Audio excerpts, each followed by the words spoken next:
But yeah,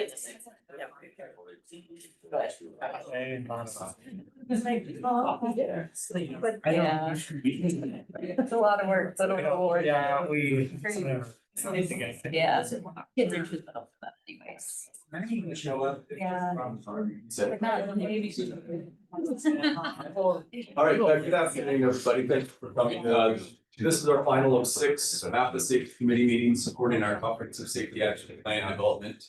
We're excited to share with you that our plan is finalized. We're doing some work on appendices. So the team's gonna talk to you a little bit about plan itself. We're gonna talk a lot about final kind of summary of the outreach that the team conducted in developing the plan. Then we're gonna talk about what's next. So on TTAC, on Friday, we'll be talking to all the communities, and really we're at the point where we're looking for memorandums of understanding from all the communities, basically signing up, say they're committed to supporting the plan as it best suits their community, and developing some grants. So we're going from planning to action, and we're really excited about it. We had some good meetings today, and we look forward to more conversations with all of our member jurisdictions. So I guess with that, I will go ahead and get us started. I'm gonna let Tim Adams talk through his portion of the presentation. So like we said, what we're talking about, community engagement updates, we're in the schedule. So things that might be coming up, that will be coming up, are, I'll briefly talk about, well, and then we'll talk about grant assistance. But what that final action plan came together as, so a lot of you might have reviewed it, but essentially we have finalized, that we are putting in front of TTAC in 2 days from now on Friday for their recommendation to go in front of the board, this board. The remaining items with this, the only thing that we're left to do is we're getting letters of support from the directors of transportation for Nebraska and Iowa. And then we're gonna talk about those MOUs. We're looking for each of our communities to sign on to this plan.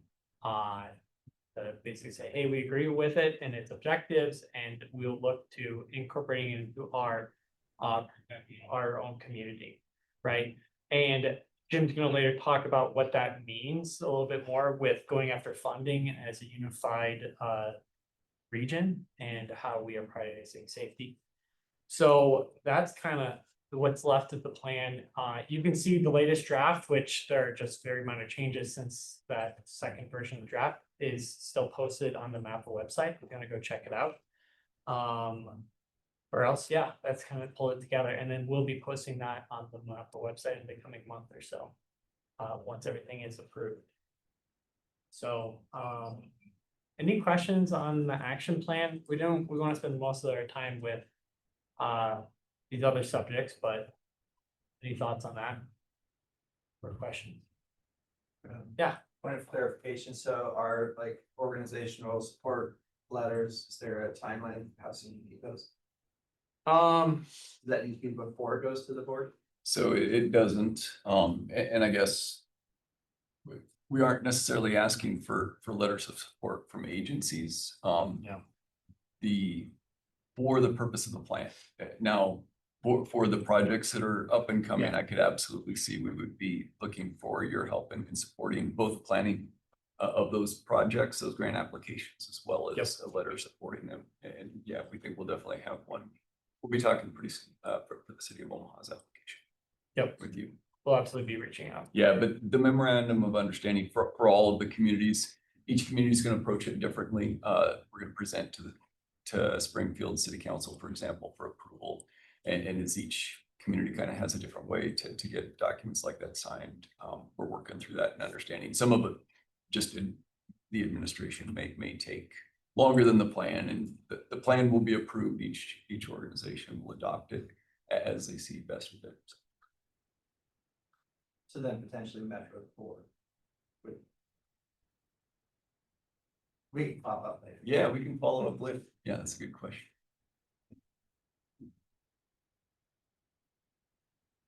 You know what I noticed that we didn't do is introductions at the beginning. Absolutely. New faces. So before we go, our next slide is our community engagement update. Before we go into that, I guess, Evan, you want to start us off and we'll go around this way and go to everybody online? Sure. Evan Schweitz with Metro Transit. I'm Claire Brown with the Wellbeing Partners. Taylor Serbo with Whitewater, Nebraska. Sandra Shear with Metro. Carlos, Mappa. Chad Reed, Building Police. Dakota Smith, Douglas County Planning and Water the Fire. Dave Flynn, OPD Traffic. Nick Gordon, City of Omaha Public Works. Trilogy Wade, Safe Omaha Streets. Tim Adams with WSP, I'm the project manager for the consultant team. Bree Tenholzen, HDR, I'm in strategic communications, talking about engagement today. Rachel Getch, Mappa. Jim Border with Napa. My name is Trevis Pendleton. I'm with Vireo. We're part of the consultant team assisting with engagement on the city plan. Lindsay Button, transportation planner with MAPPA. If we go online, let's start with Logan. Hi all, Logan Spackman with Rome Share and Heartland Bike Share. I will send it over to Eric. Yes, Eric Kepi here with the Nebraska chapter of the National Safety Council.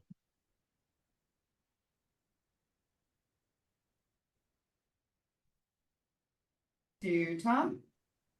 Tom Everson with Keep Kids Alive Drive 25. Larry. Larry Grant with the Iowa DOT Traffic and Safety. Tori. Tori Bolt with the Sarpy County Sheriff's Office. Alexander.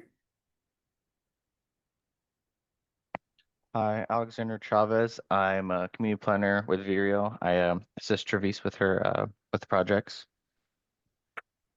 Nicholas. Can you guys hear me? I'm Nicholas Soma with also with the Nebraska chapter of the National Safety Council. We have Yun Woo. Yes, Yunu Nam, University of Nebraska Lincoln. And 75 North. Hey, Charlon Rogers with 75 North. Awesome. Thank you, Charlotte. Anyone else I might have missed? I think that should be it. Awesome. Okay, I'm probably gonna pass it off to Bree, but we'll be talking more about the MOU process and adoption and those grants at the end of the discussion here today. Cool, thanks, Tim. I'll come up here. So you guys have heard bits and pieces of our community engagement throughout, and I just want to give you the big picture of kind of what we've accomplished throughout this whole project in terms of engaging the community and stakeholders. So Kristen Veldhaus on my team, she was here, I think in September. Maybe some of you guys saw her, and she gave you the snapshot at that time. But looking back throughout the full project, we had tons of public input and stakeholder engagement. So we spent 50+ hours at community events. Many of you, I'm sure, have seen or heard about those. A lot of farmers market booths, a lot of community events. That was really cool to see people in their communities hear about what transportation issues they saw locally. So those booths helped us there. We had community presentations. You'll see the little asterisk there. Those are still ongoing. We have a few to be scheduled, but we've completed a majority of them. Those were nice to get in with those community representatives and kind of give them an update on Safe Streets for All and what we're working on.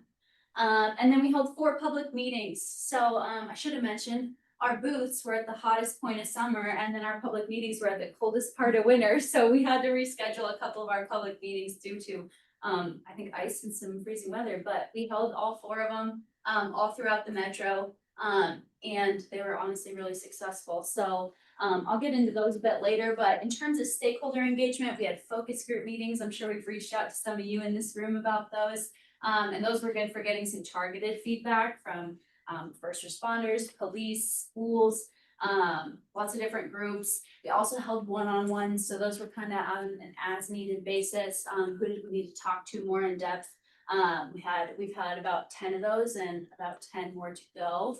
And then we had meetings with local jurisdictions, so there are a bunch of those. And that's kind of a big numbers screenshot of what we've done so far. But diving in a little bit more, here's some pictures to give you a visualization. So those booths I mentioned, 90 degrees, usually the sun was out, we're in the tent. But even we got some kids involved, so that was really cool. We had sticker activities. I think Kristen showed you some of the results of those, how safe people feel doing different modes of transportation. And what do they want to see us prioritize, which we later asked in public meetings. But those were our booths. Thank you very much. Public meeting, we did a little bit more formal presentations, telling people where we were at with Safe Streets for All. And we had really good attendance, as you can see in these photos. And then we also had some really cool interactive activities. Thanks, Lindsay. She didn't know she was in this. We had a selfie station. They could drive a safe, or they could, sign a safe driving pledge, and take a selfie and post it, spread some awareness. We had several other interactive activities that I'll talk about in a sec at our public meeting, but I did want to mention engagement booths, public open houses. We totaled up those individual interactions and we had over 2,000, which we are really proud of.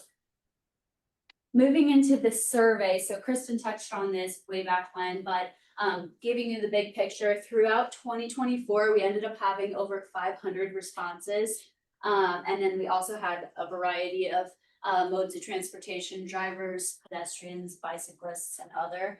I know it's hard to see up here, but we've got different symbols for those. So spread all throughout MAPPA's region here for SS4A. The top 3 safety concerns they noted were speeding, distracted driving, and impaired driving. So no real shock there, but you'll see those throughout the plan as major themes we're trying to address.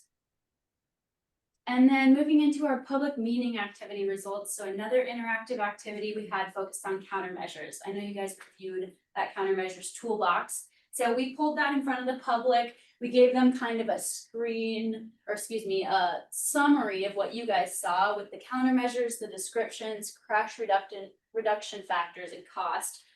Took out some of that technical info. But we did a dotmocracy, which is a really fun way to see what the public thought of these countermeasures and which they wanted to see prioritized. We had 5 different boards that looked just like this. We gave them a handful of dot stickers and said, tell us which one's your favorite.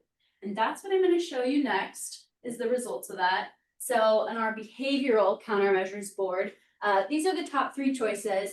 I'll just tell you what they were. If you've got questions on specifics, I'll probably point those to Tim. But number 1 for behavioral, this is neat, speed limit reduction and slow down.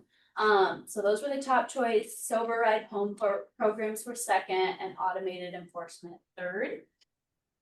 Moving into safety countermeasures for pedestrians and bicyclists, we saw protected bicycle lanes and cycle tracks, no surprise there. Raised median crossings, and then we had a tie for third with safe routes to school and sidewalks, just in general. Then segments, we saw the top vote with 1-way to 2-way street conversions, horizontal traffic calming, and then roadway reconfiguration and raised medians and access management as third as a tie. Intersections, we saw number 1 roundabouts, and we included a variety of different kinds of roundabouts, but those voted top, which was a little bit of a surprise. And then all-way stop control conversion and left turn hardening. Those were the top options there. And finally, rural and highway countermeasures. So we saw the top with systemic stop control modifications, shoulder installation and widening, and then we see roundabouts show up again here in rural areas, which is very neat. This included single and multi. So before I hand it over, does anyone have any questions on engagement? I have 2 quick questions. Yeah. One, why are you surprised that the public chose roundabouts? I'm surprised because I've done a lot of meetings with NDOT lately. People just are upset about them. And I think it surprised me that it showed up in 2 places, that it showed up in rural and highway. And then also that it showed up, in, which one was it? Intersections. I don't know. I think it's becoming maybe more well-known. And so that's why it's showing up more and people are learning how to use them and learning they're not so scary. But it surprised me because I do hear a lot of people complain about them when I'm probably in rural Nebraska with the Nebraska Department of Transportation. It doesn't have to be the 50th and Farnham. Oh, I know. Everyone likes the idea until they see the actual concept. Right, yeah. And Until maybe they it don't had have to do depth.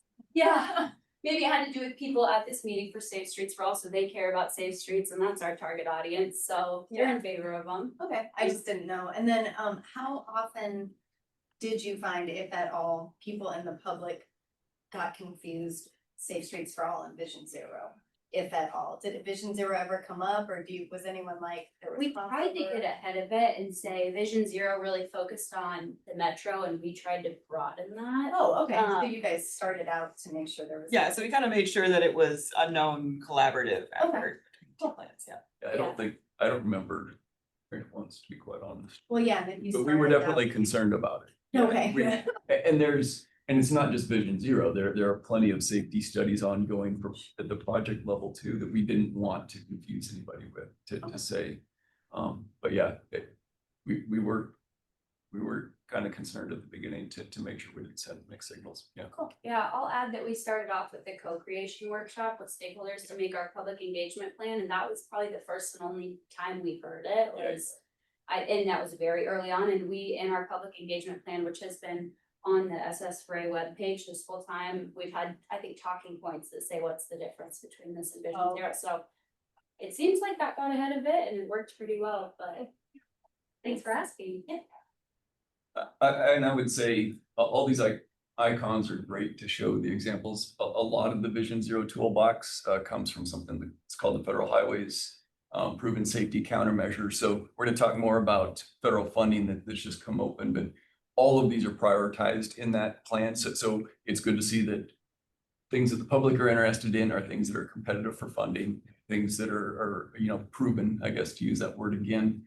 And I think it's just always good to keep on talking about it. So while we got some feedback from the public, it was really also a good opportunity to educate and have conversations. So we had a lot of people that would stop by. They wouldn't even necessarily put the stickers down, but they just stop and ask about things. And so that continued conversation is always helpful as well. Awesome. Any other questions? Or anything I missed? Hey, Therese.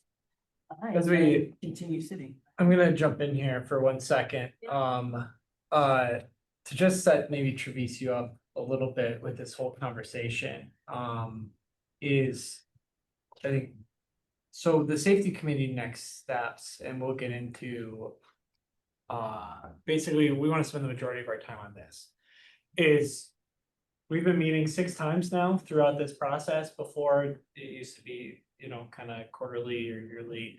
But we really had I think it was at our second or third meeting, someone said, well, what is the purpose of this group? Are we here to make decisions? Are we here to dictate projects? What are we here for? So that's one sentiment of what this group is. There's also, throughout this process, safety's been being talked about a tremendous amount over the last couple of years, which is awesome. But there's also kind of a safety burnout of like, why are we meeting so much? Why do we have to keep coming to these meetings, talking about the same things? And so that's another concern that we want to address. And we have recommendations in here is, what does this group or something else, what does it look like to come together to essentially carry out this plan? Maybe it shouldn't be the work of this group, maybe it should be something else. I know we can have City of Omaha jump in and say what they're kind of doing is a little different. Maybe that needs to be combined, maybe it doesn't, I don't know. But we really just want to dedicate the space to having a conversation on what does an effective group look like, whatever its components, and to carry out essentially prioritize safety for this region and keep people accountable, jurisdictions to hold their feet to the fire and to like making these improvements, driving us down to 0 fatalities. So I just want to throw that out there, Travis, before You can have it, you can. So- I want y'all to know, y'all, I'm going to sit down because I'm gonna be taking notes and I have to be able to type, so I'm gonna be sitting down. I appreciate that introduction, Tim, because, thank you. Because what we want to do is quickly review, and Jim, I'll ask you to chime in too. We have all of these safety committees that are out there in our region. Some of them are MAPA related committees. And then some of them are non-MAPA. So you've got Omaha's Active Living Advisory Board. They have other groups, the Nebraska State Highway Department. They have the Safety Office, the Safety Committee. There's the Nebraska Traffic Incident Management Group. There's the Nebraska Trauma Board. There's Iowa's Governor's Group. There could be some others. Do y'all know of any others that are out there? I see some frowning, no. Pose the same question to those online too. Got anything you wanna put in chat or unmute for it? And Lindsay's monitoring the chat, so if you drop something in there, we'll be able to catch that. And then on top of that, MAPPA has its committees for transportation. We've got the TTAC group, I know y'all familiar with that. They have project selection, they have coordinated transit, they've got transportation alternatives inside of or underneath that. There's the RPA 18 policy and technical committees, the transportation incident management committee, and y'all the same. Is everyone familiar with at least the MAPPA ones and the ones before? Okay. And then there's a schedule of meetings for all of those, and so if y'all are going to multiple things, and I'm sure you are, there's all these things for you to be involved in when it relates to safety and transportation in this region. And so as we think about that, but keep it in mind, but we also have to have a policy recommendation for this planning effort. And so what you're seeing here is a clip of what's in the draft plan, which is talking about establishing an ongoing Safe Streets for All committee, and that the recommendation would be to reestablish the purpose, goals, and vision for the MAPPA Safety Committee. So that's you all, including a schedule of meetings beyond plan adoption, if that were something that you're interested in. Some of those responsibilities may include regularly coming together for transportation and safety to discuss your priorities and progress. May also involve hosting a regional safety summit. That's not uncommon to have a regularly scheduled annual thing that's topic focused that everybody can come to. That's kind of a common thing to recommend. There's another idea there, and number 3, which is standardizing safety performance measures across agencies, which y'all all from different organizations, you're part of different groups, you know that groups have different perspectives on how they're gonna measure things.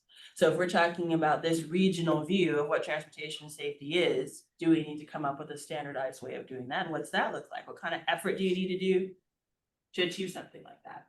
And then the 4th thing is that coming together to share best practices and successes across the region, because we're all working on this. We've been working on this for a while. And then if we start to implement, or as we start to implement, you want to celebrate what that is. You want to communicate that. And so what might that be? Jurisdiction is also a component of that, because if we're revamping, how are we going to provide direction to some of our safety initiatives and foster ideas that reflect what we want as a community? So that's a lot, right? In a recommendation. And really, when I look at that, it's time. Like, how much time do you want to be able, and resources do you want to be able to dedicate to this? So I have a series of questions that I would like to ask you all, and I'm going to take them one at a time and see if we can get some conversation in the room and online. And if you're online, and you don't want to lift your voice, it's okay, because Lindsay has her eyes on the chat and she will share with us what you put in the chat. Any questions before I start asking y'all some questions? How much of those I still get confused on everything. How much of those responsibilities are covered by MAPPA staff? Can you speak to that? Yeah, that's a great point. I mean, right now, the MAPPA Safety Committee is all us. We definitely have a group of volunteers that support us. And there's, I'll use the word volunteer. A lot of people in these communities and organizations are doing something outside of their normal job. So the Nebraska State Trauma Board, there were 20+ people sitting around just like this, all doing something they were very dedicated towards, and they weren't getting paid directly for it. That's a volunteer job, and they were at it for 3 hours. So, just an extreme commitment. How do we take advantage? Maybe a third of what they talked about would relate directly to traffic safety. How do we leverage the work that they're already doing? How do we help them out? How do we be an advocate for them? How do we identify those things that we can work on together that make us both more successful? MAPPA staff availability is a limitation to try to go and do a lot of this by ourselves. I mean, that to be very honest, to be effective, we have things that we're traditionally very good at, and that we do all the time, but most of it has to do with spending federal money to build physical projects. And that's a component of this, but even in the implementation grant for Safe Streets, there are all kinds of things that you can spend money on that have nothing to do with a physical thing. They don't involve pouring concrete somewhere. They don't involve building a roundabout.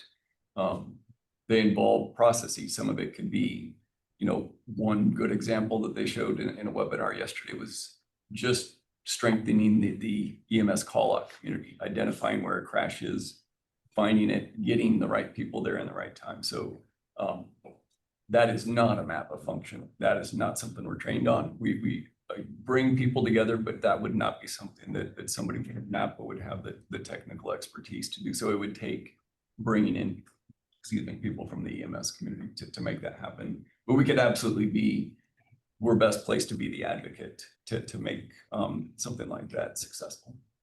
That was a long answer to a short question. I think I get Okay. it. No, we need some help. If you're in that, we Yeah. need some help. Are there any other questions before I ask y'all a question? You're okay? Nothing online, no hands up? Okay, here's our first question. I just clicked something, that's not the right thing. So, again, we want to also be sure that we support our federal targets that we have, and then here's our goal. We want everyone to be involved. Here's our discussion. When we talk about this idea of regularly assembling, what is your vision for that? What does that mean to you all? Ideally, what might that look like? And then we're not judging, we just want to know, like, what would that be like? Is that like quarterly thing, for example? What's your vision? Doesn't it kind of depend on what you're expecting of us, like what the deliverables are, because if there's so many of the things in the recommendation would require a lot more meeting and like small working groups and, so I think that's to say. So in that I hear, it depends on the scope of what the future committee might do. Yeah. And then what it's going to take to execute on that scope. I like how smart you just made me sound. What are we doing? That's exactly. What are some other thoughts?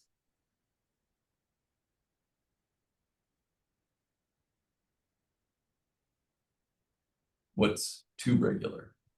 Eric Kobe says quarterly meetings work well to keep things moving. Okay. Thanks, Eric.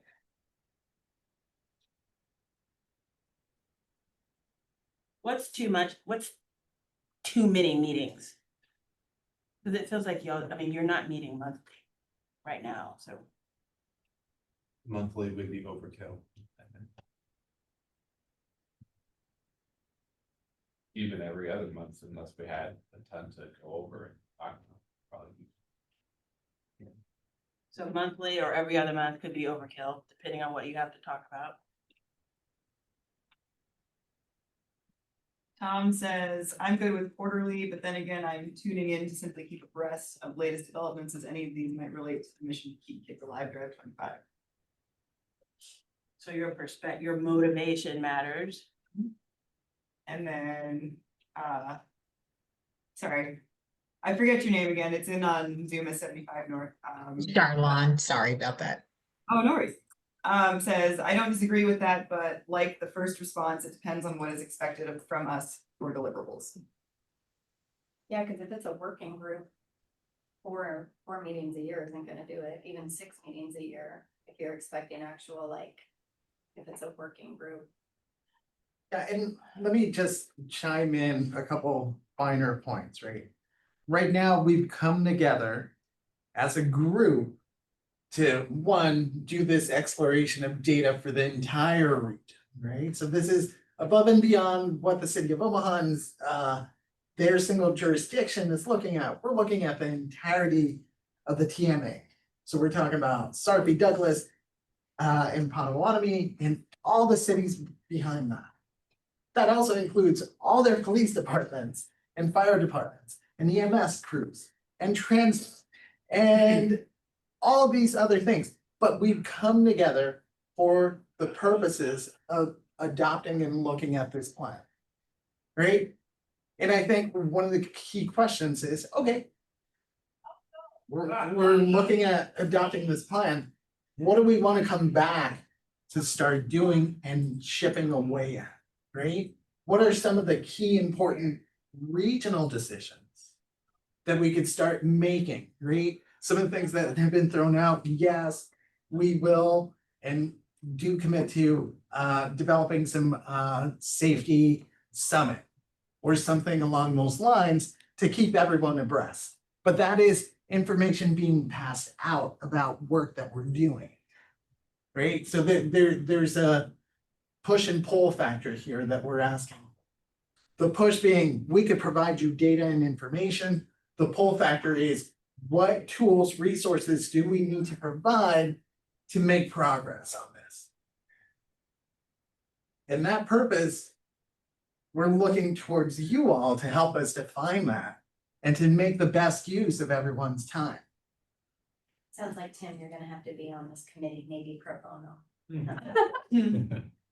I'm You're just being thinking of all the work. voluntold, Tim. Compassion. Some of that, like, it's occurred to me while you were talking, Carlos, is like, what's that, like, I'm thinking of like, Therese showed a page of all these safety related things, like Tim's group, and our police get pulled into that, our EMS get pulled into that.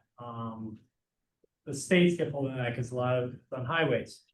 We have Omaha being the biggest metro, they have, you know, they're establishing a fatal crash commission and their executive committee, right?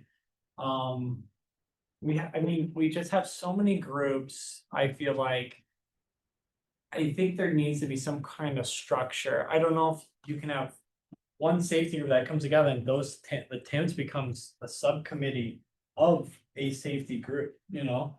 And you have a fatal crash commission become a subcommittee of, like, I don't know, you just pull it all into one thing and you kind of are like, I think the weakness as a whole, how a group like this could be strong is the biggest thing in here that you guys can do is like lobbying for change, both at a state level and of your community saying, what are we doing for this? What are we doing for that? And we come together, all these people are part of this group.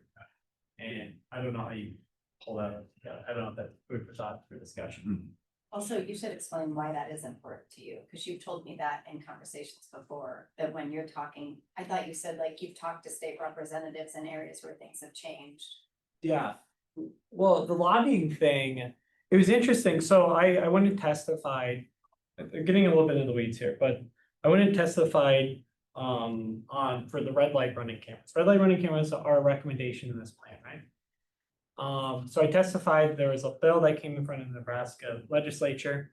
And the most interesting part, whether or not it's not gonna get out of the committee this year, but it was talked very positively. It just needs to be worked more. And here's why it needs to be worked more, is because we had the Nebraska State Sergeants Association, so I believe it's the county sergeants or county sheriffs association, come out and oppose the bill.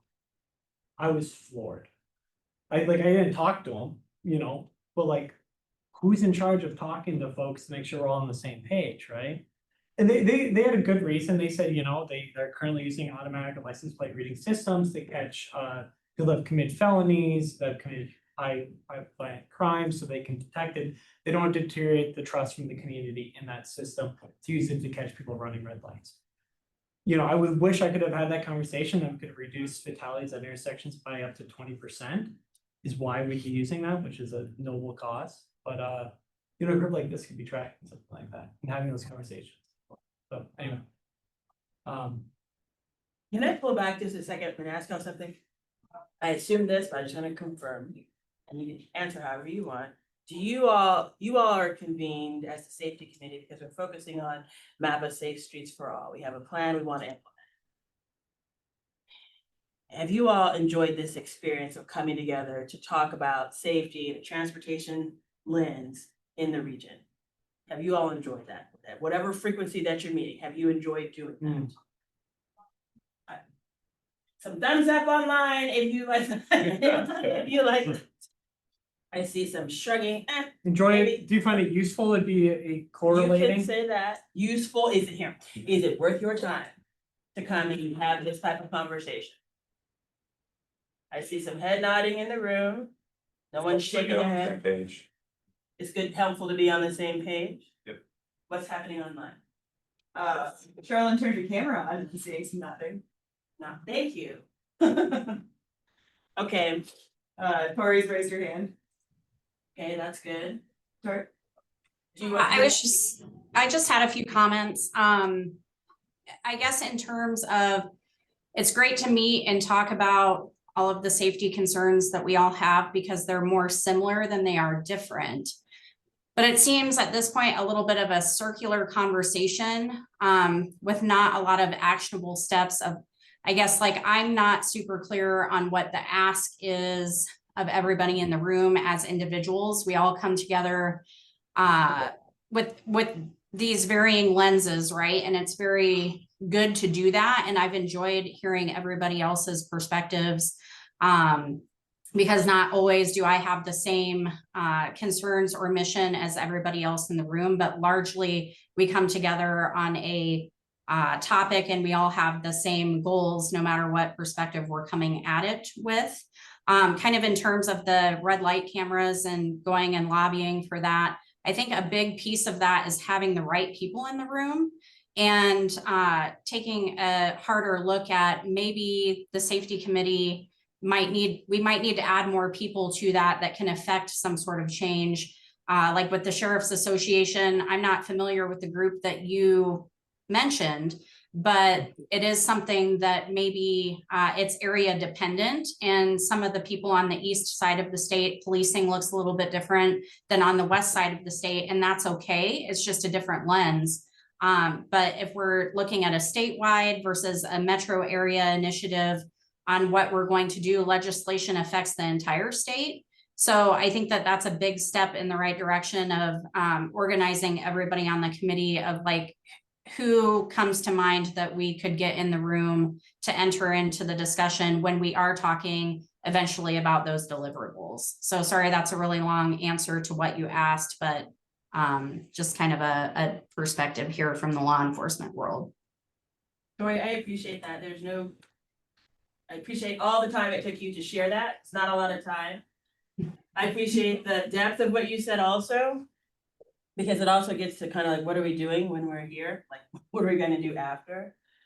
But I'm not hearing in there that this, even though there's been some circular components and things like that, that this has not been a waste of your time to come and be part of these conversations. No, definitely not. Definitely worthwhile. Okay. And so if you were to continue to meet, once we've got this plan adopted, what is it that you would like to be meeting about? For like, what would you like your purpose to be? Tim mentioned the value of lobbying. Sometimes when we have groups like this, like when we do planning efforts, we have to talk about implementation. We have to think about who's the backbone organization to help move things forward.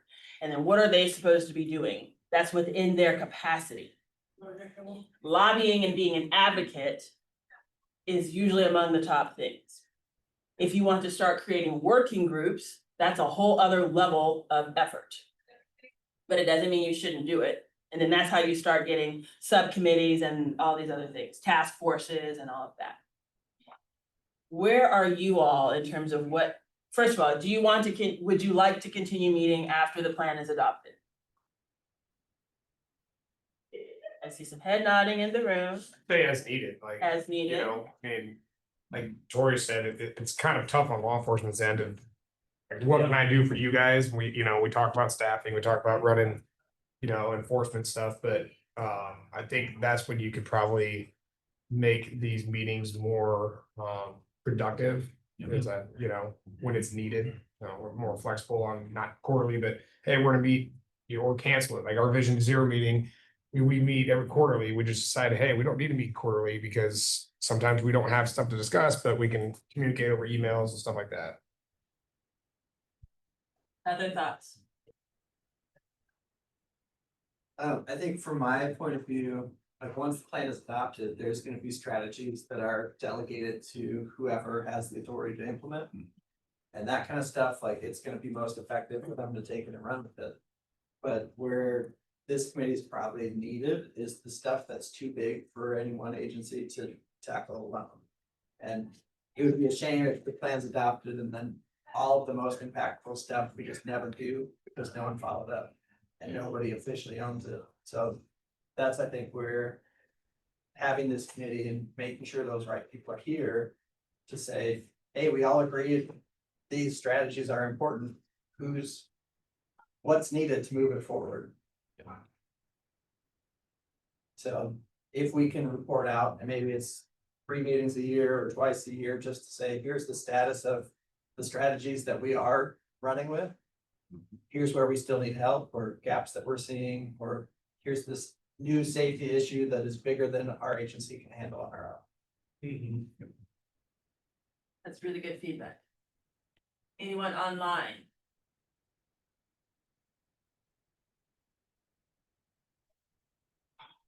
What kind of information would be useful? Like to be receiving at a meeting like this, like you're coming together, like I'm on the traffic engineering side of things. I track the data that's coming in, you know, but it's really interesting to hear what the police are up to, what they're seeing in enforcement capabilities. I like all of a sudden I hear like, oh, did you hear that they put up like city, I don't know what city, but got a bunch of speed feedback signs to be putting up around the new capability, right? Or I hear from some other side of things, you know, we talk about the safe system enforcement, you know, engineering, both threes, I'm going down, but EMS, do you want to be hearing information from our trauma centers in the region and what they're seeing? Which well, it's something that could be shared is they saw a 60% increase in motorcycle fatalities coming through their trauma centers, 2024. Right? I was floored when I heard the trauma board say that. I was like, why aren't we hearing this? Right? So maybe that's where you would hear things like this, right? I don't know. Yeah, I'll step it back a little bit further. I mean, it was probably one of the first slides on the first session. So definitely understand that it's far removed from our structure, but we did this because we had to develop a comprehensive safety action plan to be approved, to be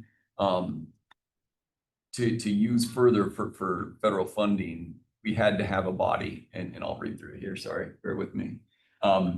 We have to have a committee, task force, implementation group, or similar body established and charged with the plan's development, implementation, and monitoring.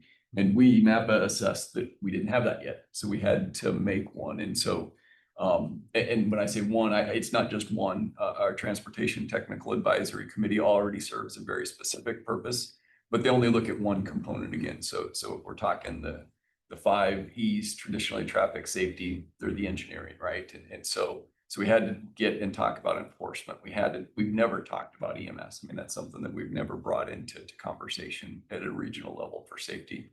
And again, to your point, with the 60% of fatalities in the state of Nebraska, we've reduced the number of ambulance services by 4 over the last quarter instead of adding more. So when we look at what we can understand and measure as a whole and set as priorities as we make recommendations to all of our 17 communities, I think just having a group of very, wide-ranging experience and just roles that you perform that are related to traffic safety is valuable. So hopefully that helps. We've only been talking about the planning, which I get is really boring. It's not great to come to an hour-and-a-half long meeting 6 times. And so we're not doing anything yet, but we want to get there. And that's really what these next steps are. So how can you or somebody else from your organization or somebody that we've not thought about yet be part of the MAPPA organization that makes recommendations that strengthens those recommendations and institutes changes, whether those are projects or policy-based things in our region that get us to 0. May I try a stab at something? Based on what I'm hearing you all say, it sounds something like this has been useful. You're interested in continuing this type of gathering, talking about transportation safety in the region. When it comes to commitment, you want to be sure that you can share information and know what's going on, but you want to do that when it makes sense to do that. And that may have to do with a project. It could have to do with a policy or something like that. But coming together also has to do with maybe, for lack of a better, like priorities, maybe, like what's the key issue or thing that you want to convene around? And you're convening around it because you can't do it by yourself. So there is value in coming together for that. And if you're coming together, then to Tim's point, depending on what that is, or his earlier question, I'll just give it a statement. You're going to probably need data to be able to explore that further, dig in. And then once you have that data and you're gathered for that key issue, topic, project, policy, whatever that is, that you can't do by yourself, what do you all envision? First of all, is that right? Is that a head nodding in here? What's happening on mine? Tori's grinning, but that's all I got. Or says if you agree. give me a thumbs up or sideways or down if I'm not, if I'm not in the right spot. Yeah, Eric says agreed, Larry's thumbs up, accurate. Okay, and so if you're doing that and you come together for that purpose, what do y'all want to be doing? Do you want to be getting information so that you can advocate, so you can pull resources together? And advocating could be like, now you're gonna like lobby or something, that could be a component of it. What do y'all want to be doing? I'd be most interested in the progress part of it, like how is the plan actually, because it's interesting seeing like how Vision Zero is being implemented in some ways, you know. I'd be interested in, if we were here for a year, then let's make sure that the communities feel that they have enough support to actually implement and have some sort of progress. Like, that's what I think would be interesting, what things have actually been done. And then that leads into the sharing of best practices that maybe other people could advocate to, like rural areas, that sharing of information, but just the data, that would be interesting for me. What are some other thoughts?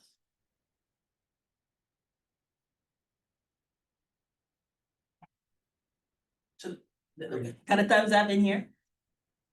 Cause there's sharing progress around that topic, the best practices around that topic, data for that topic. Mainly seeing how this plan has been implemented. Like, that's what I would be. Tracking plan implementation. Yeah, like it's very skeletal, but that is what I want to see, how a plan actually gets implemented in a region of this size. And you probably could do that quarterly. You just have to find out how to connect with people and then, oh, this, I can't remember all the regions or all the communities, but oh, it's funny, this community hasn't really done anything. Well, what's their barrier? Why haven't they done this one small project or community outreach? And then maybe it's advocating and showing them, hey, this is how we did something. You know, making those more relationships with the people who are actually going to have to be in charge of all these ideas that we put out there in the plan. Like that's good. Other perspectives. So Tori put a big one in there. I don't know, Tori, do you want to just read out what you put in the chat there? That works. Sure. So I just said for us and law enforcement, it would come down to, once we narrow down what the priorities are within the group. You know, for me, it would be taking it back to my sheriff, my chief deputy, maybe even the county board, of what the ask is on how we are going to impact the changes in the dangerous driving behaviors that we're seeing. Maybe it's red light running, maybe it's speeding, maybe it's a particular area. We use a lot of like the heat maps for activity to kind of see where the crashes have been, and we try to get visual deterrence out to those places. But the problem with that is it's a reactive approach versus a proactive approach. And many times we know where those problem areas are just by the virtue of the motoring public, what time of day, it being rush hour, all of those things. So I think for, and I don't want to speak for the rest of the law enforcement in the room, but I think for a lot of it is to find what the priorities are of the committee, what the primary concerns are for both the public and the committee, and marrying that with what we can offer in law enforcement to change those driving behaviors. And if it's a case of we need to go and to the rest of the stakeholders that hold the purse strings, if you will, in some of our communities, and say, hey, we can make a really impactful change to what we're seeing on the roadways here, but we need personnel or we need equipment to do those things, including them in the conversation. So maybe the committee grows as things go along and we start making those priorities on the law enforcement side. I think that's a good comment. Bree already shared with you the priorities from the community, and then Jim mentioned that our government has priorities for how to do those countermeasures. And then there's what's gonna happen in this region, and you could pair that, and I can kind of see a version of having another meeting where you focus on which of those categories the committee wants to be working on, where you need help to do that, and building from that. Do you like that idea? Is that consistent with what you're saying? Yes, I think a lot of, like for me, I'm kind of a type A personality, so I'm like, just tell me what needs to be done and we'll try to do it. So I think that that's where, you know, I'm at with this group of attending the meetings to see where we can pitch in and help on our side, specifically for Sarpy County, for the Sarpy County area. So I, you know, again, don't want to speak for anybody else in the room in law enforcement, but it's just kind of not waiting in the wings, but kind of just seeing where we can step up to help with these initiatives that we're working on. We had some comments in the chat as well from Eric and Larry. So I don't know if either of you feel like I'm muting and sharing, or I can share the text in the chat here. So Eric said, I think this group would be coordinating activities across the region and how we can support those efforts. It's about how we support each other and pool talents and resources. And then Larry from IODOT says this group is in the same position as the call I was on this morning with Quad Cities Traffic Safety Action Plan. Doing the plan so you have an opportunity to access funding for future projects that allows the group to focus on problem areas. Great comments. I'll add another use for this committee is, I think what MAPPA does is you guys do a lot of planning and regional coordination and put together resources for communities or the region as a whole. Unfortunately, no one knows who MAPPA is besides the people outside this room. So when MAPPA has a comprehensive safety action plan, you know, like the media coverage on this one versus Omaha's was like huge difference, right? So like all that being said is what I'm saying is like people connect with this, they know what city of Omaha is, they know what Sarpy County is, they know what MAPPA is. So like you guys are gonna use each other's MAPPA's mainly resources and everything coming through this will then use megaphones to get out to everybody else. It's because people are listening to what City of Omaha's police department's putting out on social media. You know, and so if like we get good information about motorcycle fatalities in the region, you guys sharing that out versus MAPPA social media will be much more effective. So I think that'd be a huge thing to use this committee for, is like, okay, how can we blast this out to people? How can we share these resources? Because largely you guys, the members of MAPPA are much more known to our communities. And I think there's opportunity to learn from each other. Like you said, I think City of Omaha did take a first step, but like, hey, how are other cities within our region really handling fatality investigations, right? Do you have a rapid response team composed of public works, planning, legal, to talk through on a quarterly basis all the fatalities and or serious crashes within your jurisdiction community? If that's not the case, and that's a need, hey, let us help you get together and understand what that means, right? As an example, sorry, that was a very pointed, specific example. But it also dovetails with what we heard at the end of the table about coming together, best practices and sharing. We have had a pretty good conversation, more than a pretty good conversation thus far, but I have another question and I wanted a couple of questions, but I want to take it beyond just the committee for a bit and talk about this idea of a regional safety summit. I have other projects and it may involve the region or several regions, but they're all focused on the same transportation topic. And like region A, they convene. But now we're talking about all three of the regions together. They don't all convene together. And so then they want to have a big annual event And that event could be something that celebrates the best practices and their accomplishments. It could also be something that sets policy or their priorities, like what are they gonna communicate to their constituencies, et cetera, and so on. What do you all think of the idea of a regional safety summit in the first place? Does that seem like something that that would be valuable for the region to have? Some head nodding.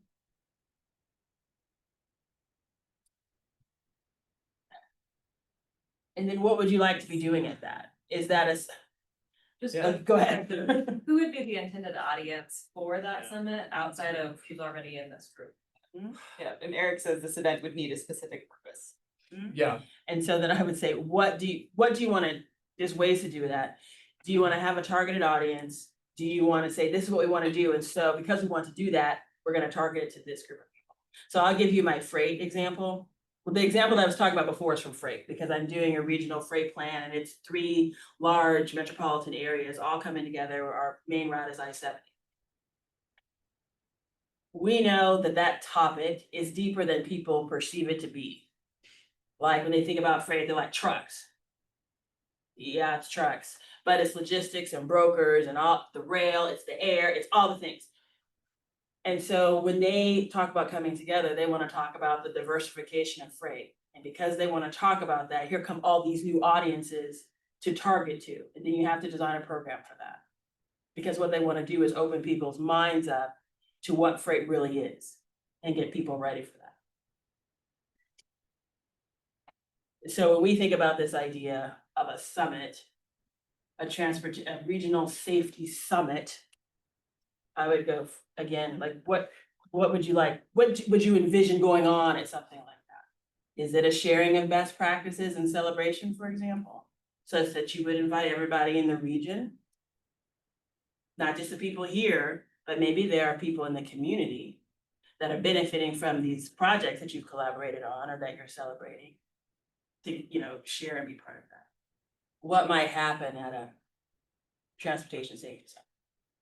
So Eric says, how is it different than the purpose of this committee? And the Nebraska Office of Highway Safety already hosts an annual summit. Which is maybe so I'll just speak to this a little bit. Which we thought about, and Nebraska Highway Safety, they have a transportation safety conference each year, but it's closed off to only, I believe, NDOT folks, right? And so maybe there is a partnership there with expanding it out. And so, like, again, we don't want to recreate something that's already out there, but I think maybe something like that could be expanded. Because I think what's there is this committee should be a very concentrated, someone representing a much broader group, right? So someone's here from the Council Bluffs is present, you represent everything Council Bluffs Police, and it can speak for it. You can't, but you can take back information. But maybe once a year, we invite the broader onto Council Bluffs to come and hear, well, what's the state of safety for the region? We have a presentation that from each of the major communities that have made large strides. We've opened up to a broader group. So Eric says that the existing safety summit is open to anyone who would like to attend. Perfect. Then maybe that's what it is, but I feel maybe you expand it to our safe systems, right? You get EMS involved, you get police involved, we have to work together, everybody involved, kind of idea.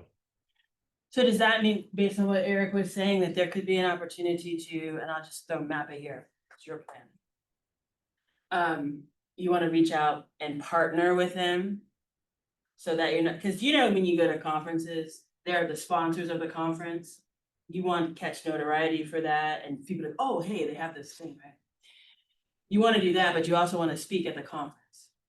That is different than just having a session at the conference in terms of people knowing what you have going on and things like that. So maybe there's an opportunity to try to partner for the conference, and that partnership may start with, can we have table space and a session? Can we develop into partnering with you all, because you already have an event, people already know it, and apparently it's open to anyone. So we would also like to be part of that. That's leveraging an existing. I see head nodding. Y'all like the idea of leveraging an existing event instead of like trying to create a safe streets for all transportation safety stuff. Is that right? You see anything in the chat? Eric, do you know if the Office of Highway Safety would be open to something like that?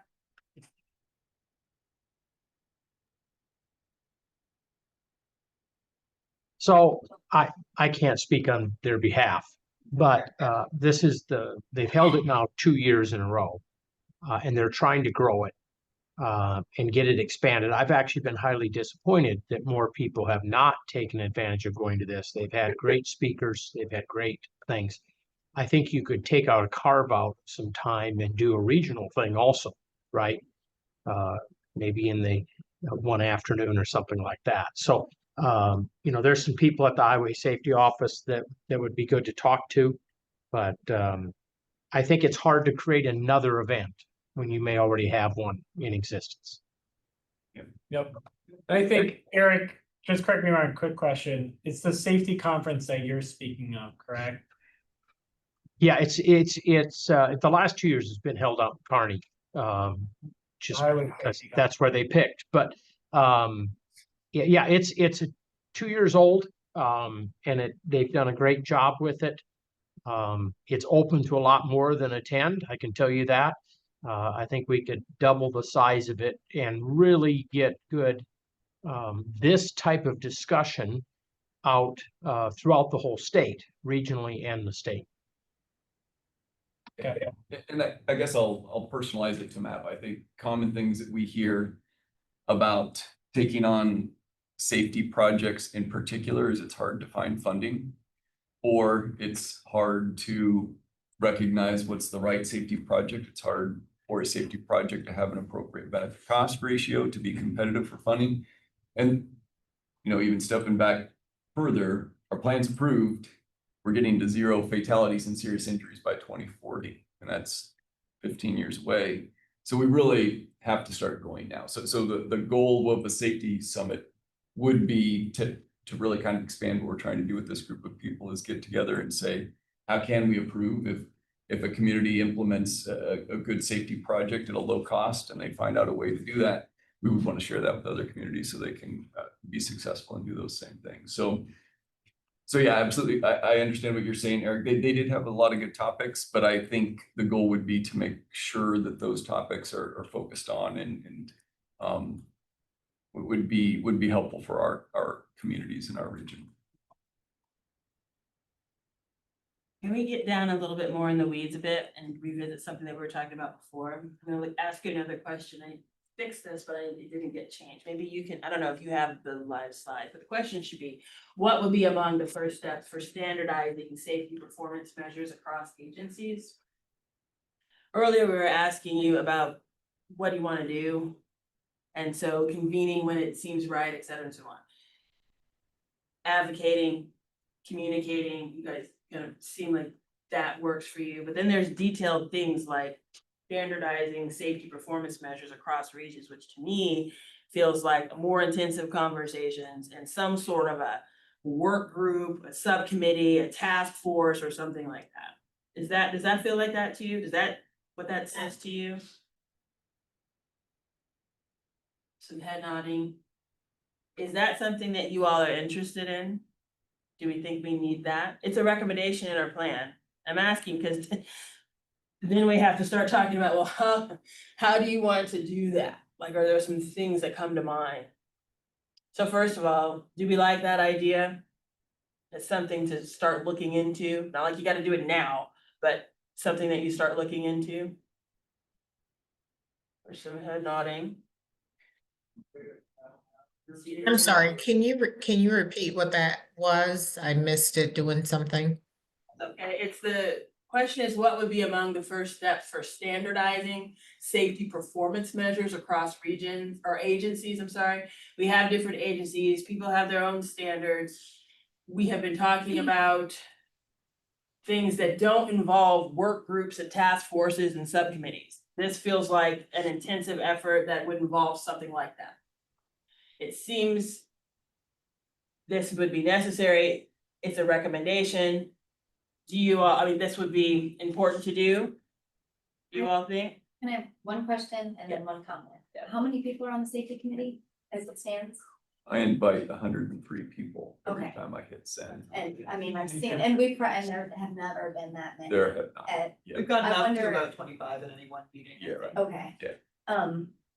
Yeah, cause I think there's a few of us here who have been to most of the meetings Yes. and this Yep. is a pretty normal, sometimes they were a little bit more when we were actually doing the working part of the Yep. plan.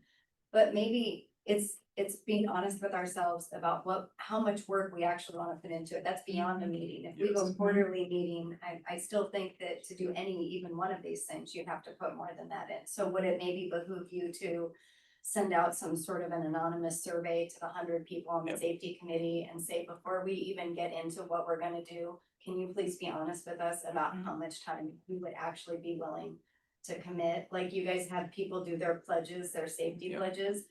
I mean, because none of us are gonna sit here and say, Yeah. I'm tired of this, I don't wanna do anymore, or I can do 10 hours a year or 10 hours a month. I mean, we have to be, that would be my suggestion. Poll who's on it now, who wants to be off. Maybe everyone then do a fundraiser where it's like, hey, I'm not gonna be able to put my time into this, but I think someone else in my office, someone else in my organization, like maybe then you use that as like a advocate raiser thing. I won't be able to, but let me get someone else. That would be an idea, because I think we're just gonna go around in circles. Can I piggyback on that? I know there's a raised hand on that, but I just want to piggyback on that comment real quick, which is also just making sure that the people that had elected to be on this committee to advise, share, and discuss, maybe not the same population of people who feel comfortable having the authority to engage a working group and say, hey, yeah, I feel comfortable saying, implying that I can take this back and affect change at that level back in my organization. That's two different populations. It is. Mhm. Yeah, you're right. And I really want to be clear. Can I add in here on that one? I think that one to me feels very much, and I'm a strong proponent of measures and unified measures. But that feels very much like the people that are doing the measuring, the different agencies, we need to get them in the room. This committee and a group of us can't say these are the standard measures. Standard measures are the people that are actually doing the measuring and reporting out the information. So I think the first step is if you're interested in that, you convene the agencies that are gathering this information and say, how can we work together? I can tell you the state has a traffic records coordinating committee that meets on a quarterly basis. So this is a major effort. But I guess what I'm saying is it's very important that the people that are involved in standardizing these measures are the people that are doing the actual reporting. Yeah, thank you, Eric. That's a great point. And that's, we've learned that even as of the last couple of days, because there are data sets and organizational measures that we have yet to incorporate into our planning, that aren't in there. Do you mind, Travis? I'm sorry, if we could maybe focus a little bit. How many slides do you have? Can I see? I have one more question, that's it, but then there's. Okay. Are there? Okay, we'll come back. I'm gonna give an example of what I think we should have done this, but.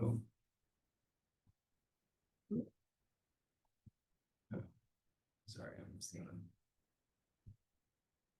Which one do you want? I want the community summary slide. I'm not getting that one. I'm gonna go back to the question. I'll send you something. You're thinking of the community profile. The community. Should the hindsight's 2020. Yep. Is it one of these guys? It's not in that. It's the community profile. I'll get you. I'll get it. If you have the folders open for the project. I'll send you a link. We'll go ahead and go back to Regan's questions and I'll have a document for you. Yeah, I was thinking the same. I think moving on to your next series of questions, Travis. Sorry. No, I mean, no. You tried to.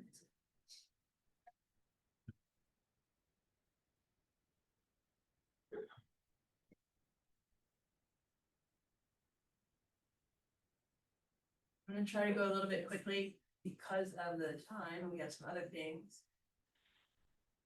We've talked about coming together because of best practice and so on. What do you think are the best ways to do that? Is it some sort of a quarterly meeting or is it something else? The other thing is there's the meeting and then there's like communications materials that you can put together. There's other ways. What do you think are the best ways to share and review information as a group? And then there's also your communities that you're representing.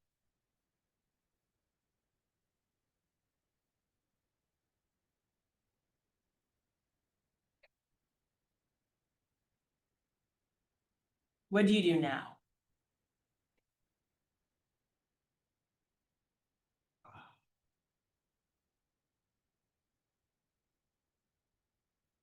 Anything?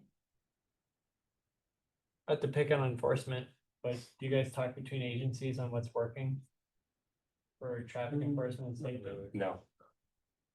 Every agency is different, like, we have a traffic unit staff that handles large events and stuff like Yeah. that, some agencies don't. Somehow, I think Douglas County has the CAT team and that's their traffic, you know, so every agency operates differently too, so that's what makes it difficult. Mhm. And Yeah. the problems Omaha has, we don't have the same traffic problems, so whatever they're finding ways to solve those, we may not have that same problem, even look for solutions, so. What would you like to be included in the way this type of information is shared and had your way? What would you like? Are you asking about us sharing it back in our departments or us sharing with the community or what? I think it can be layered. Let's see if we can focus on this group, which we know is gonna have to, there's gonna have to be some adjustments to who is here. But if we're in a group, how would we like to be able to share information that way? For law enforcement, I mean, we can put numbers out, but like, we're also, I mean, that's numbers, are just numbers, right? I guess it's a little bit more difficult on our end because we're just a different animal, kind of in all this, so. And some of our stuff is case sensitive, so like we review the fatal crashes with Vision Zero quarterly, but which actually is next week, we haven't done that yet. Yeah. But again, some of that stuff is case sensitive, we can't share all of it and. Yep. So. Yeah, I guess to me, it'd be like just sending out numbers and, you know, not providing too many details. You know, like 59 fatals last year, you know, I could say probably 40 of them had alcohol and speed, but doesn't mean that's what the right reason was for Yeah. those crashes, so. Yeah, it's a different dynamic on our end, unfortunately. Yeah, I would just say that, if, when you add a static number of like, hey, it's 59% of whatever, like, that's not as helpful from an EMS standpoint of saying, hey, it's trending, it's okay, it's 80% more. If I know that there's a trend line going up or down, that helps me say, okay, this is what we need to be training on, or we're focusing too much on the wrong thing. It's actually actionable versus static number. I drown in statistics all day and it's like, okay. Yeah, and here's a trend line. I mean, that 59 fatalities in Omaha is more than our region, Douglas, Sarpy, and Potawatomi normally experience a year. So not only was it an increase, I mean, it was that, unfortunately, it is a very tragic increase in understanding the reasons behind it. Yeah, I think that's really important. Would you all like, some sort of a short, easy to read, visually appealing kind of a graphic that is tied to whatever the issue is or priority that you want to convene on? So you have like a fact sheet, info sheet, summary, something that's going to support the meeting that you're going to have. So it would have the trends, it would have whatever it is, but it's not like mind-numbing data that you can't have time to process. But it's done and laid out well so that you can digest it and you can use it to inform the conversation that you all are convening about. And if you want to talk about best practices, then we've highlighted the best practices. If we want to talk about what type of progress we've made, then you can talk about it. This is kind of coming back around and building off of that, is like this group, like talking about it. I wanna assume that all of our mayors and city leaders, I mean, that's at the base part. We need them to make decisions about safety priorities, to put funding and policies into place, right? I feel like they would listen to a unified group. And so like, I'm thinking like getting the information out there that we're saying like key trends, we're seeing an 80% increase. 59, like that one stat, 59 people died in Omaha in this 1 year. We've never seen that number for the entire metro region, which is double the size of Omaha. Since, you know, and like, does that need to be in a report so you can put that in front of your city council members so that like, or is it quarterly reports on the state of safety for the last 3 months or like whatever, like kind of like what kind of information is to go in front of you guys and people that you answer? Yeah, I don't know. Would any of that make a difference with making decisions differently? Is seeing information or best practice or anything like that? Personally, from my agency, those things help, because when I go back to these meetings, I send those things out to all the officers. Yeah. At least they see that motorcycle helmets is trending or, you know, whatnot, so they can focus some of their efforts when they have the availability. But just me sending an email saying we had 59 fatalities isn't as overwhelming to them to show what we're looking at. Is there anything online? Larry from Iowa DOT a while ago, this is kind of more in line with that safety conference discussion piece. Mentioned that Iowa has split conferences, the Governor Traffic Safety Conference and the DOT Traffic Safety Conference, and then a few regional conferences, and we've talked about merging all of them similar to what is currently done in Minnesota with the Minnesota Towards Zero Deaths Conference. He's attended the Minnesota conference and it covers all level agencies that cover engineering, education, enforcement, and EMS. What's the name of the Minnesota conference again? Minnesota Towards Zero Deaths. The package is all together. Just generally speaking, if I'm listening to anything and I can't think of how I can personally affect Yeah. change or how can Yeah. I change how I operate in the next 30 to 90 days, it's likely that I'm gonna triage that information out. And so like when you talked about the motorcycle statistics, like that was an interesting thing to me, because I'm like, okay, like I know that we can go back, we can focus a little bit more on training on that's something that we can be actionable. And so finding those little nuggets for your different audiences at the table and just leading with that, so that way people's brain actually turn fully on. What use is the data if you can't do anything, right? Exactly, yeah. Oh, that's interesting. Okay. Lindsay, do you mind sharing Yeah. that profile? Sorry, Bellevue, I'm gonna put you on the spot just because alphabetically you're first. I'll be. So, I realize we should have started with this, and hopefully this helps kind of focus some of our comments and questions, but so we came up with a big plan, which had a lot of really great ideas, page after page of countermeasures, and what will be shared with each community is this community profile. Full screen, the top right with the 3 dots. Okay. It's not in Adobe, it's not gonna the same way, right?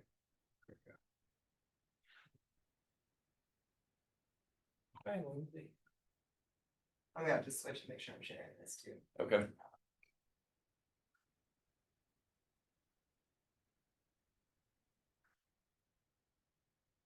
I don't think it's still.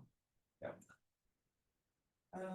I don't know if I can get it. full screen. Bottom right. Keep talking and I'll see what I can do. Okay. The little icon with the, yep, that one.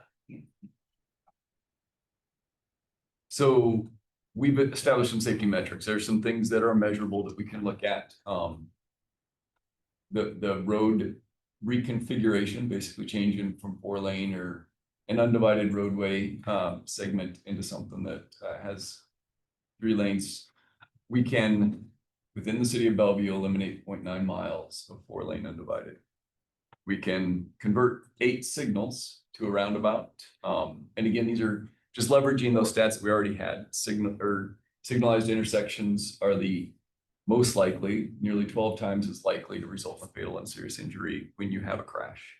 A roundabout reduces those, you're even less likely. So that multiplier, a roundabout is 30 times less likely to have a fatal or serious injury when you're in a crash.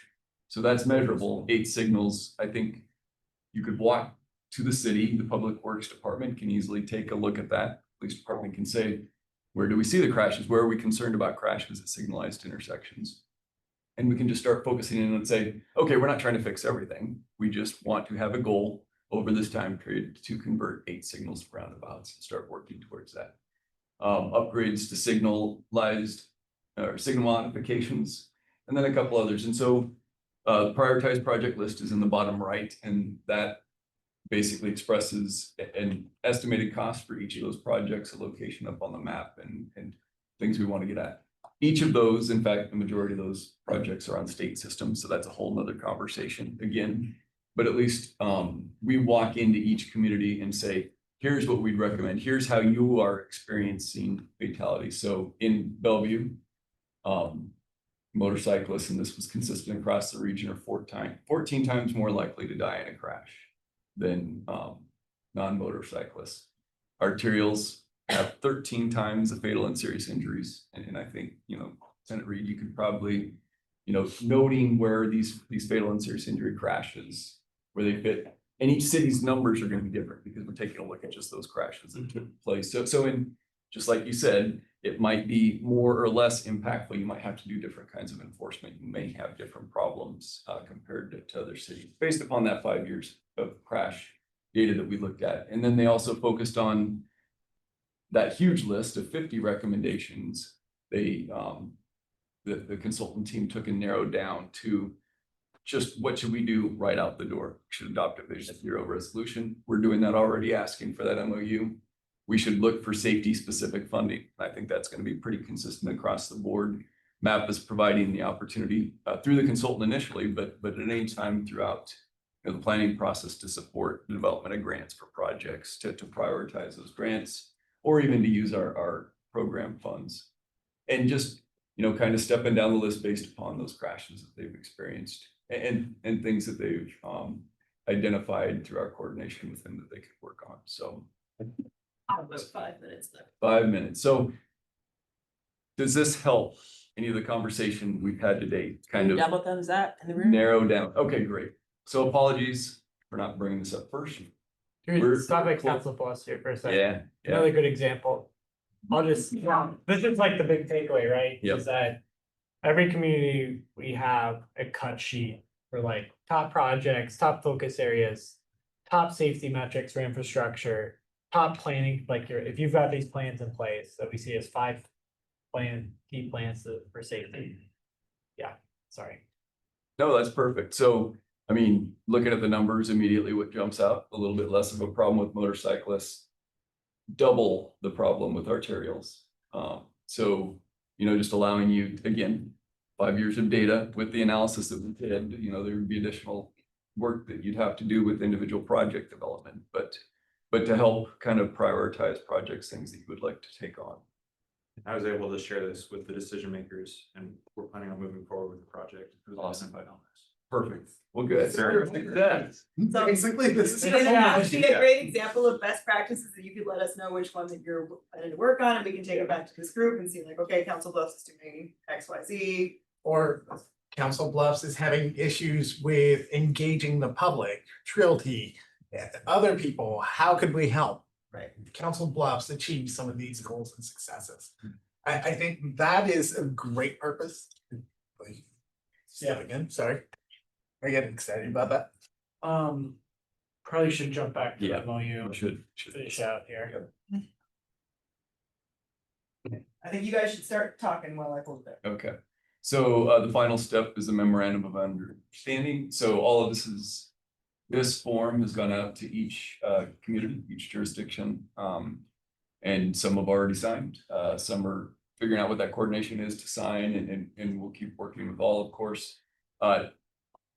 It allows with flexibility within each community to tailor their response, but acknowledging that our region is looking to get 0 fatalities and serious injuries by 2040, agreeing that the goals and the concepts and the planning structure within that comprehensive safety action plan is a way to get there, and to continue to work with us and to develop projects and support regional policies that get us there. So we'll be looking for that. A key point, if communities want to take advantage of the Safe Streets funding, or I would say even highway safety improvement plan funding, to ask for support on a project and not to have a signed MOU is not gonna be very helpful. It definitely would preclude more than likely that federal funding and make it more difficult. So not, holding that over as a threat, but it is, we're making that a priority to get that memorandum of understanding from each community. And I think, yeah, so here's where the most important part, the notice of funding opportunity is open right now. Very focused on planning and continuing planning and demonstration grants, but even more so the money put towards actual implementation of projects. The project team is supporting one implementation grant development already. MAPPA can help support with any others. You can, as a community, choose to do your own. There's a lot of good guidance in that notice of funding opportunity. We're going to put together a shortcut to that again to say, here's the things that you can do to be successful. Here's the eligible projects. Here's the things that we've heard, and hopefully the data that we've collected and the analysis we've done to date is sufficient. But if not, we'll look to provide some additional information. That's a lot of money. We are competitive in the Midwest region because we haven't made a lot of use of federal funds, discretionary federal funds. So that should put us on the top. I think we have a good plan. I think we have a good structure that meets the requirements of the Safe Streets program. So, and I guess the thing that I took away from yesterday, and I said it before, it's not just pouring concrete. So if there's a thing that needs to be done, that money is required to make it happen, money's keeping it from happening, we want to at least take a look at it and talk with you. So it, they provided, again, that EMS example was a perfect regional project. They realized they had a regional problem. They couldn't get it solved individually, and they worked together to really kind of build something that when you look at it, you kind of say, why didn't we have that already? Yeah, I'll just add on to this that, yeah, it's not just infrastructure projects, it's not just plans to like do things, but for example, again, pull into law enforcement. I helped the community last year, the year before, they got radar guns, updated radar guns in all their police vehicles for their fleet vehicles. Because that was for traffic safety and enforcement. That's a part of this plan. So if you want to go get 80% of the funds to do something like that, that can be a part of this. So yeah, just reach out to MAPPA, and because you guys are part of this plan, you're covered as like saying like, yep, we're part of this action plan. We would like funds to do one. So yeah. Okay. Literally anything with safety related. So. So does that include like programming, education efforts? So that would be a supplemental planning, I would think. So as long as you can the supplemental category. So like this weekend, they have a new technology category. They have a quick build category. Supplemental planning would be, I believe there's an entire educational thing. So like someone did a roadshow kind of thing about safety in schools, I saw. So like that was under the supplemental planning. So just go check out the website. There's a ton of examples of doing anything under the sun. It would have to be identified within our comprehensive safety action plan as well. Which education outreach is part of the safety Exactly. metric. Yep. So it would. Yep, it would have to tie back to the plan. Safe routes to school. Yep. Yep. Absolutely. Yeah, absolutely. Yeah, and that is already a focus area. The school districts are a governmental entity. If a school district wanted to get funds to do safe routes to school, absolutely applies.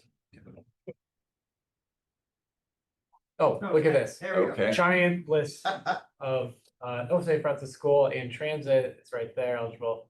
Yeah, okay, there you go. And if any of these entities aren't at this meeting, is MAPPA then reaching out to all the like school districts in the region, or how are you guys making this known? So Or is it just? we're doing it through our communities and our website and social media. I would say we're not going out to everybody, especially those organizations we have not already worked with. But yeah, our goal is to canvas as wide as we can, and through our members, through the cities in particular, that would be probably the route it would have to go anyway, even with the schools to work with the cities and public works departments. So, but yes, that has been an intent from the start as we've talked safety. Yep.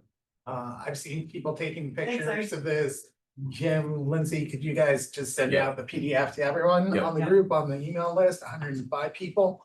To, one of the key things about this, there's only 90 days, less than 3 months to fully apply to these funds. It's one of the shorter windows for this. So if you have ideas or you're willing to step up and put your 20% local match, let's talk. Let's make this happen, right? MAPPA's committed to convening, getting people together, understanding and helping out. So let us know as quickly as possible. We'll mobilize our resources to help you guys out. Thank you, everybody. So final safety action plan is going through TTAG on Friday. It's gonna go through our board next week. Be adopted as soon as you get your MOUs in, you're good. Yep. We'll start applying for more money. All right, thank you all. Thank you. So, Chrissy said he wanted science classes. They're like natural people, right? Yeah.